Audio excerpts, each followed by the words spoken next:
Hard to believe, but today marks 10 years since Kyron Horman vanished from his Northwest Portland school. His mom, Desiree Young, has never given up hope, and she's never given up believing his stepmother is responsible. I recently spoke with her about her decade of heartache in this mystery that gained so much national attention and still no answers.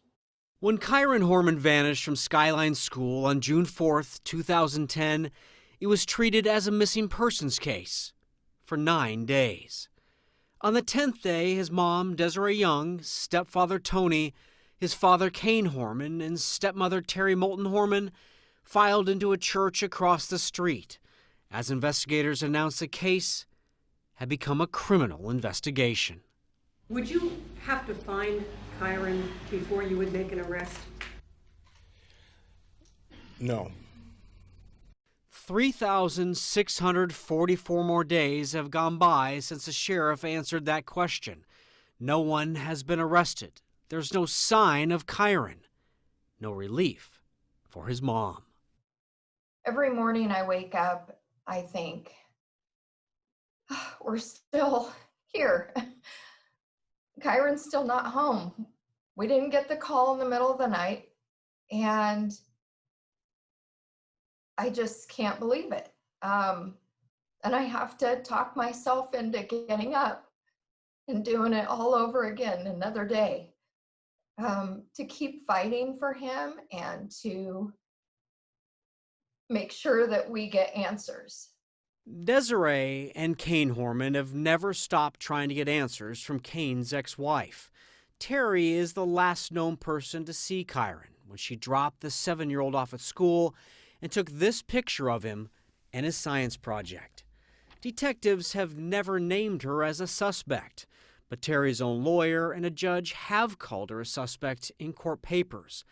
And other court records said Terry tried to hire a landscaper to kill Kyron Horman before Kyron disappeared. What do you think, again, the motive is?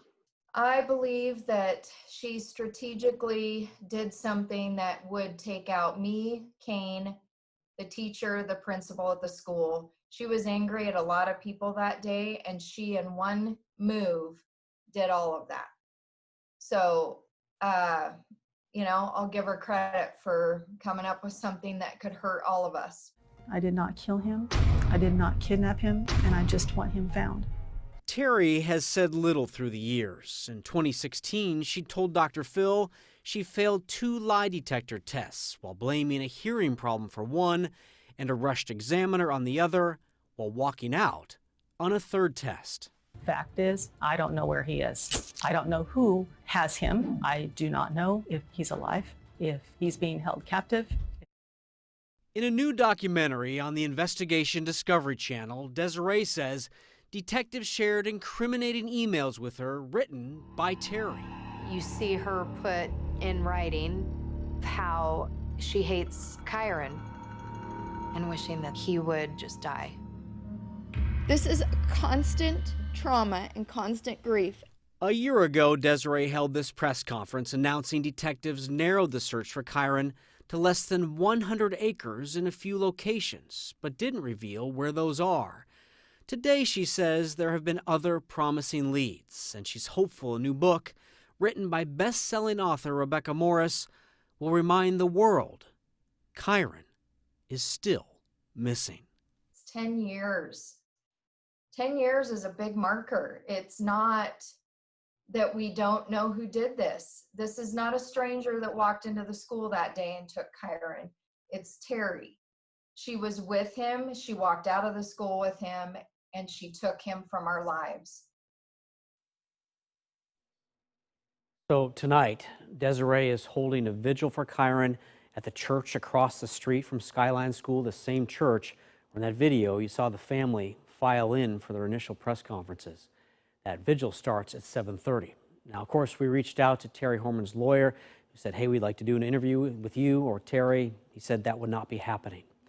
Now, today, the sheriff and district attorney of Multnomah County both vowed to keep searching for Kyron. Kyron, we will never stop looking for you. You have our word. We have a duty to Kyron, to his family, and to our community. Sheriff Mike Reese and District Attorney Rod Underhill encourage anyone with tips about Kyron's potential whereabouts to call the Sheriff's Office tip line or the FBI. We have those numbers on the screen right there. We also have them at coin.com.